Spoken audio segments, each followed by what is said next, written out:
இப்போ நம்ம பிள்ளைகள்லாம் இந்த படிப்பில் கொஞ்சம் பிரச்சனையாக இருந்தாங்களா, அவங்களாம் இப்போ நல்லா படிக்கிறதுக்கான ஒரு காலகட்டம்ன்றது இருக்குது. திருமணத்தில் சின்ன சின்ன தடைகள் இருந்தவங்க கூட இந்த திருமணத்துக்கான ஒரு அமைப்பு இருக்குது. அது ஜோதிடத்து ரீதியாக தசாபுத்திகளை பார்த்து அதற்கான அமைப்பெல்லாம் நல்லா இருக்கான்னு ஒரு முறை செக் பண்ணிக்கிட்டு திருமணன்ற இடத்துக்கு நம்ம போயிடலாம். இதில் சொத்து சம்மந்தப்பட்ட பிரச்சனைகள் இருந்ததுன்னா அதெல்லாம் பேசி இப்போ ஒரு வகையில் சரி பண்ணிக்கிறதுக்கான ஒரு சூழ்நிலை இருக்கும்.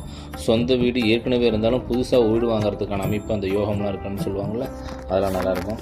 இந்த பிஸ்னஸில் இருந்த தொய்வுகள்லாம் ஓரளவு விலகி இப்போ ஓரளவு நல்லபடியாக வர்றதுக்கான சூழ்நிலைகளுடைய ஒரு காலகட்டம் அப்படின்னு சொல்லலாம் விருச்சிக ராசிக்காரங்க. இப்போ இல்லை பிரச்சனைகள் இருந்தவங்க அதில் ப்ரமோஷனுக்காக வெயிட் பண்ணிட்டு இருந்தாங்கன்னா அவங்களுக்குலாம் ஓரளவு நல்ல ஒரு ஃப்யூச்சர் எதிர்காலம் என்பது இந்த காலகட்டத்தில் இருக்குது. குழந்தைக்காக முயற்சி பண்ணிட்டு இருந்தாங்க அப்படின்னு சொல்லி அதில் கொஞ்சம் லேட்டாலாம் ஆகிட்டு இருந்ததுன்னா இப்போ மருத்துவ ட்ரீட்மெண்ட் மூலயமா அதுக்கான சூழ்நிலைகள்லாம் இப்போ நல்லாயிருக்கும்.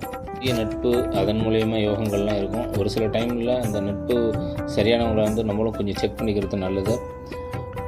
படிப்பு படிக்கிறவங்க மாஸ்டர் படிக்கிறாங்க,